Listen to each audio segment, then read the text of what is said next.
Bhajpa high command ने CM Mohanlal Khattar को हटाकर नायब सिंह सैनी को आखिर क्यों बैठाला? बहुत बड़ा सवाल, क्योंकि इसको लेकर, इस मामले को लेकर 17 बिंदु पर बात करेंगे। 17 बिंदु में यह खुलासा होगा कि जो सरकार है, डबल इंजन की सरकार, हरियाणा की सरकार, मोहनलाल खट्टर की सरकार एक बार इस्तीफा देने के बाद अस्थिर हुई और भारतीय जनता पार्टी ने उनके स्थान पर नायब सिंह सैनी को आखिर सीएम क्यों बनाया? बहुत बड़ा सवाल।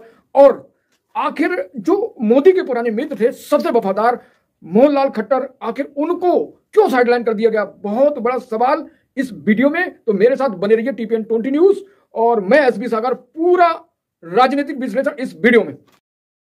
भाजपा हाईकमान ने सीएम मोहनलाल खट्टर को हटाकर नायब सिंह सैनी को आखिर क्यों बैठाला? बहुत बड़ा सवाल, क्योंकि इसको लेकर, इस मामले को लेकर 17 बिंदु पर बात करेंगे। 17 बिंदु में यह खुलासा होगा कि जो सरकार है, डबल इंजन की सरकार, हरियाणा में बीजेपी की सरकार, आखिर उनको ऐन वक्त पर 2024 के लोकसभा चुनाव भारतीय जनता पार्टी बहुत ऐसे नए प्रयोग करने जा रही है। जैसे उत्तर प्रदेश के 29 नाम की जो लिस्ट नहीं आई, उस पर सस्पेंस बरकरार है। क्यों? क्योंकि आगे वीडियो में बात करेंगे कि आगे ये सस्पेंस क्यों रखा है। और जो हरियाणा की सरकार थी, हरियाणा की सरकार को कि सीएम को, भाजपा हाईकमान को, मोदी को आखिर क्यों बदलने पड़ा? इसका सबसे बड़ा कारण, इन जो पॉइंट बात करेंगे उसमें पॉइंट में मालूम पड़ जाएगा। तो सबसे पहले सीएम मोहनलाल खट्टर का इस्तीफा कल हुआ। उसके बाद नंबर 2, उनके जितने भी मंत्रिमंडल के जो साथी थे, जो मंत्रिमंडल में, सबने इस्तीफा दिया।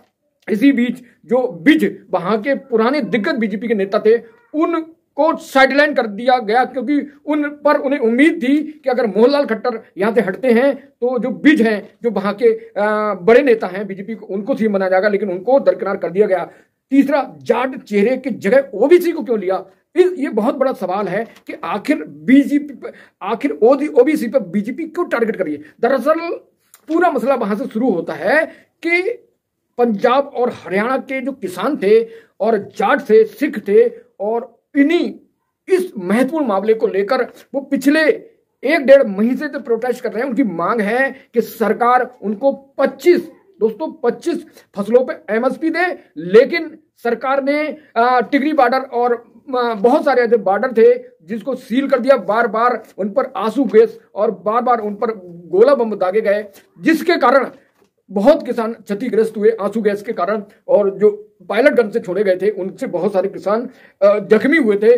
और आज भी किसान आंदोलन जारी है, जिसको सीएम मनोहर खट्टर रिकवर नहीं कर पाए, क्योंकि इसी कारण इनको काम दिया गया सरकार ने, मोदी सरकार ने, भाजपा ने, कि भाई इन जो किसान आंदोलन कर रहे हैं इनको रिकवर करो, इनको कंट्रोल करो। लेकिन इन पर जो किसान मामला था, किसान आंदोलन था, इसको रिकवर नहीं कर सके। आखिर में अपने पुराने मित्र को नरेंद्र मोदी ने दांव पर लगा दिया, क्योंकि इस किसान आंदोलन के कारण जाट सिख भाजपा से दूर जा रहे थे। तो जाट पर भरोसा न कर बीजेपी ने हरियाणा पे ओबीसी पर भरोसा करा है, और भारतीय जनता पार्टी जो ओबीसी पर दांव खेल रही है, ओबीसी को अपने साथ कनेक्ट करने की कोशिश कर रही है कि तीसरी बार मोदी को पहुंचाया जाए। और दूसरा जो मुद्दा है, इसमें बात नहीं करना चाहिए कि CAA को लेकर, नागरिक संशोधन बिल को लेकर भारतीय जनता पार्टी इसलिए आई कि ताकि जो प्रवासी हैं, जो बांग्लादेश, पाकिस्तान, अफगानिस्तान आए, उन लोगों का वोट लिया जाए और उन्हें भारत की नागरिकता दी जाए, मुस्लिम कम्युनिटी को छोड़कर। तो ये भी भाजपा का बहुत बड़ा गेम चेंज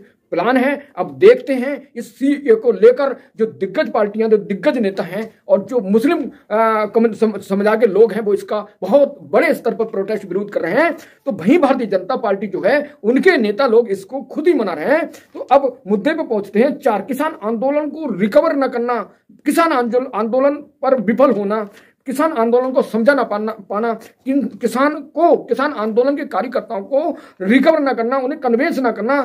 तो जिसके कारण जो जाट तबका था, जाट समुदाय था, वो लगातार बीजेपी के खिलाफ जा रहा था। तो इसको रिकवर करने के लिए, इसको कंट्रोल में करने के लिए, डैमेज कंट्रोल करने के लिए भाजपा ने, मोदी ने हरियाणा से मोहनलाल खट्टर को हरा दिया और उसकी जगह नए प्रोजेक्ट के तौर पर नायब सिंह सैनी को, ओबीसी चेहरा को प्रोजेक्ट किया गया है।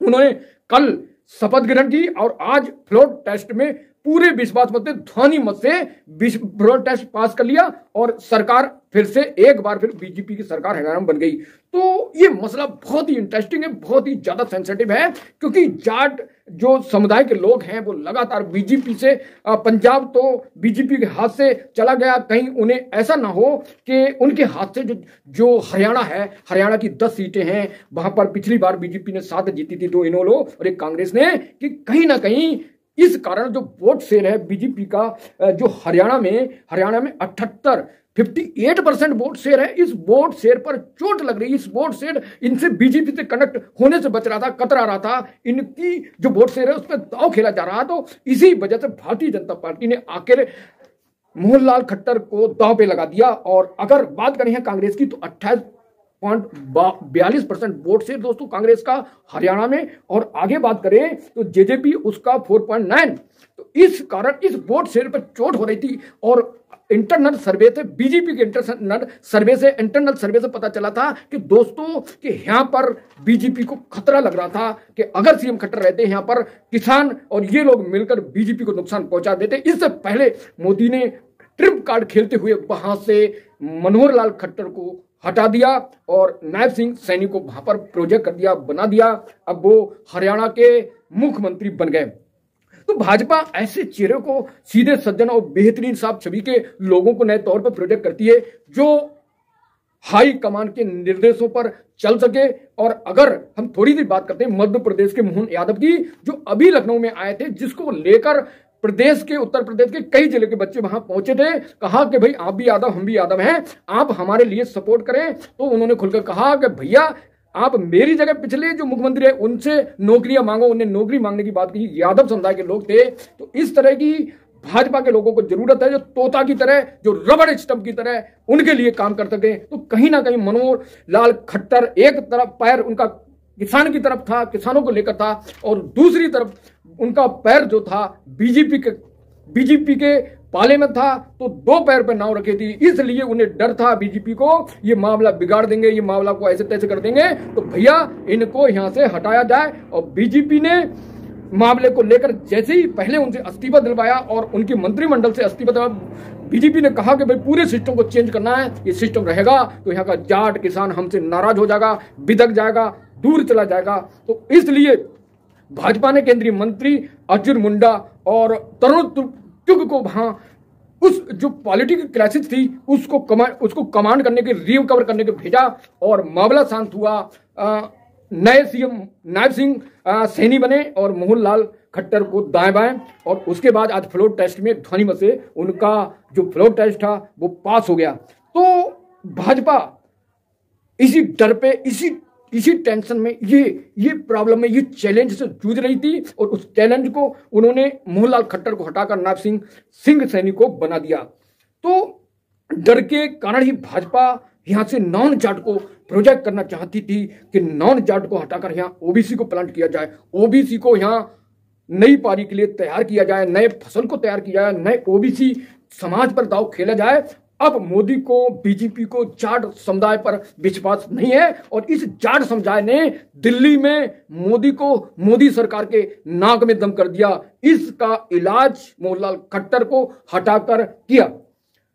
तो भाजपा को डर यही था, और वह ओबीसी चेहरा के सामने, दोस्तों ओबीसी चेहरा के सारे 10 सीटों पर कमल खिलाना चाहती है, क्योंकि वोट शेयर जो बीजेपी का है वो 58% है, और उसे भरोसा है, बीजेपी को दोस्तों भरोसा है कि वो हर हाल में, हर कीमत पर बीजेपी हरियाणा से 10 सीट पर फतेह करेगी और तीसरी बार नरेंद्र मोदी को सत्ता में पहुंचाएगी। तो ये तैयारी थी। 7वें पॉइंट की बात करें, किसान आंदोलन से देश भर के जो नकारात्मक रुख देखने को मिल रहा था उसमें सिख थे और जाट थे। उन जाट चेहरों की वजह से बीजेपी को शिकस्त खाने पड़ रही थी। आपने देखा कि दिल्ली के बीच में जैसे ही किसानों ने घुसने की कोशिश की, तो पिछले बार आंदोलन की तरह इस बार भी रोड पर कील काटे और बहुत बड़े बैरिकेड लगा दिए गए, और वहां पर फोर्स को तैनात किया गया कि किसान दिल्ली के अंदर ना घुस सके। तो किसान,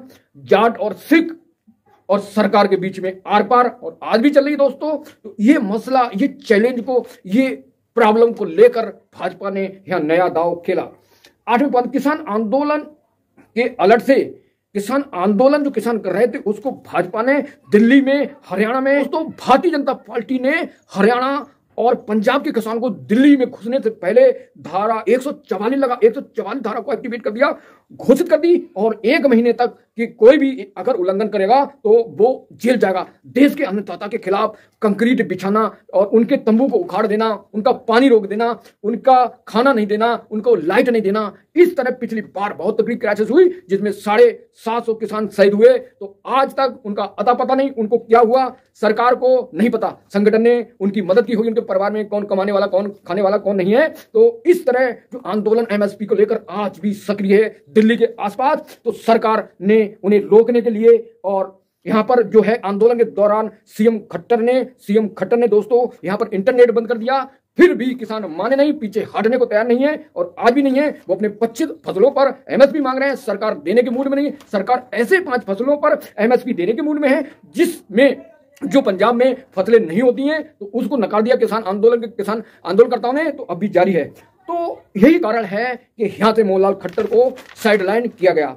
मोदी सरकार हरियाणा में फुल कॉन्फिडेंस पे, उसे राम मंदिर पर, उधर मोदी लहर पर, उधर योगी लहर पर भरोसा है कि भाई किसी कीमत पर यहाँ कमजोर नहीं है, पूरी फुल फॉर्म में, पूरी ताकतवर है, और भाई यहां से 10 सीट हर हाल में जीत लेगी। और इसी कारण एक दूसरा और कारण था, उसकी बात करेंगे। तो दूसरा कारण यह था कि जो दुष्यंत चौटाला थे जेजेपी के, वो सरकार में शामिल थे 10 विधायकों के साथ। दोस्तों वो मोदी से, अमित शाह से, जेपी नड्डा से मिल चुके थे, जेपी नड्डा अमित शाह से मिल चुके। उनका कहना था कि मुझे सरकार में शामिल करो, मुझे जो लोकसभा चुनाव उसमें 2 सीट दे दो, और 2 सीट से जो है हम अपना काम चला लेंगे और आपकी सरकार बना लेंगे। उधर बीजेपी को पूरा भरोसा था कि भैया हम किसी कीमत पर आपको 2 सीट नहीं देंगे, हम पूरी 10 पर लड़ेंगे और 10 जीतेंगे। यानी हरियाणा में हम कमजोर नहीं है, बीजेपी कमजोर नहीं है, सशक्त है, मजबूत है, और वो किसी कीमत पर, दोस्तों किसी कीमत पर वह यहां से शिकस्त खा नहीं सकती। और उसे जो सर्वे है, उसके इंटरनल सर्वे, बीजेपी अपने हर सेक्टर में, हर क्षेत्र में, हर जिले में,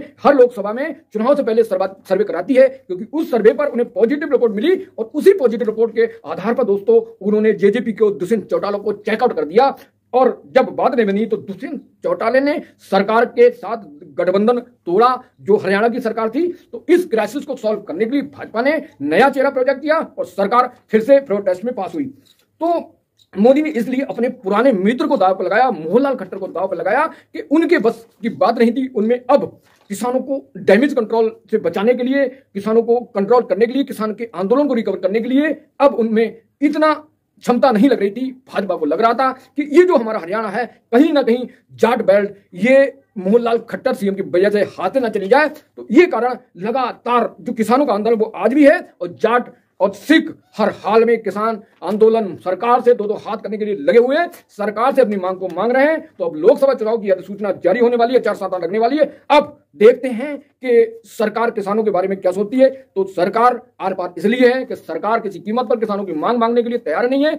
और आगे तो 13वें पॉइंट की बात करते हैं दोस्तों। हरियाणा में नई पारी के साथ, नई ऊर्जा के साथ, नए टैलेंट के साथ ओबीसी के नए चेहरा नायब सिंह सैनी को मुख्यमंत्री बना दिया। अब देखते हैं नायब सिंह सैनी ओबीसी चेहरा 10 सीटों को 2019 के बाद फिर से यहां पर कमल कैसे खिलाते हैं। उनकी जिम्मेदारी है कि भाई जाट को रिकवर करें, जाट को कंट्रोल करें और यहां से मोदी के रथ को आगे बढ़ाएं। तो ओबीसी पे भरोसा है मोदी सरकार को, बीजेपी पर, और जाटों पर नहीं, क्योंकि जाट उनकी नाक में दम करे हुए हैं। ऐसा मीडिया का सूत्र का दावा है, मीडिया सूत्रों का मेरा नहीं, क्योंकि जिस तरह प्रोटेस्ट हो रहा है तो पूरा देश देख रहा है कि सरकार और किसानों के बीच ठनी है, और उस आंदोलन में किसान झुकने को तैयार नहीं, सरकार झुकने को तैयार नहीं। और ऐसे में दोनों के बीच में चिंगारी लगी हुई है, चिंगारी निकल रही है। उस चिंगारी से कौन जलेगा, किसका नुकसान होगा, अब 2024 के लोकसभा चुनाव में इस पर पता चल जाएगा दोस्तों। क्योंकि किसान जो सिख है और जो पंजाबी है और वो जाट है, वो सरकार के सामने माथा रगड़ने को तैयार नहीं। इसलिए सरकार ने इस ट्रीटमेंट के लिए ओबीसी को प्रोजेक्ट किया है कि भैया तुम जाओ क्षेत्र में और तगड़ा करके प्रचार करो, और योगी मोदी लहर का प्रचार करो, राम मंदिर का प्रचार करो, हिंदू का प्रचार करो, सनातन का प्रचार करो, और ताकि हम सरकार बना ले। क्योंकि चुनाव का जब टाइम होता है, राहुल गांधी, मोदी कट्टर हिंदू बन जाते हैं, कट्टर हिंदू बनकर सिर्फ वोट के लिए दोस्तों, वोट के लिए, राजनीति के लिए पूरे 5 साल मौज काटते हैं। लेकिन जब चुनाव का आता है तो राजनीतिक लोग चुनाव जीतने के लिए, सत्ता पाने के लिए वो हिंदूधारी बन जाते हैं और उन्हें सत्ता चाहिए, क्योंकि सत्ता का ये शस्त्र है इमोशनल ब्लैकमेल, इमोशनल टचिंग। धर्म आस्था लोगों की श्रद्धा है, इंस्पायर है, मोटिवेशन है। और जो लोग धर्म पे आस्था रखते हैं, कोई भी धर्म हो, वो अपने जो धर्म गुरु हैं उनका सम्मान करते हैं। और इसी का फायदा नरेंद्र मोदी तीसरी बार सत्ता में उठाने जा रहे हैं। और विपक्ष में इतना गूदा नहीं जो हिंदू एजेंडे की काट ढूंढ ले, और जिस दिन ये विपक्ष हिंदू एजेंडे की काट ढूंढ लेगा उस दिन मोदी नहीं दिल्ली की गद्दी पर विपक्ष होगा। लेकिन अभी तक विपक्ष में इतना दम नहीं है, इतना टैलेंट नहीं है, इतनी स्टडी नहीं है वो मोदी के रास्ता को रोक सके, मोदी को सत्ता से बेदखल कर सके। तो ऐसा इसलिए क्योंकि जो हिंदू बेल्ट है वहां पर जो अपना उत्तर प्रदेश, बिहार और छत्तीसगढ़, मध्य प्रदेश और हरियाणा, ये जो राज्य है, राजस्थान, इन राज्यों में बीजेपी की मजबूत पकड़ है। उसके साथ साथ उन्होंने पश्चिम और दक्षिण में अपना दांव खेलना शुरू किया दोस्तों। और ये दांव सीएए है, क्योंकि भारतीय जनता पार्टी ऐसे वोटों को तलाश कर रही थी जो प्रवासी हों, जो भारत में नए बसे हों, वो अगर उन्हें नागरिकता, उन्हें सम्मान मिलता है तो वो हर हाल में बीजेपी को वोट करेंगे। और सीएए नागरिक संशोधन बिल को लेकर केंद्रीय गृह मंत्री अमित शाह ने कहा कि जो अफगानिस्तान, बांग्लादेश और पाकिस्तान के जो शरणार्थी हैं, जो प्रवासी हैं, भारत सरकार उन्हें सम्मान देने का काम करेगी, उन्हें नागरिकता देगी, रोजगार देगी, मकान देगी। तो ये दांव चला है बीजेपी ने, ये दांव कितना सफल होता है।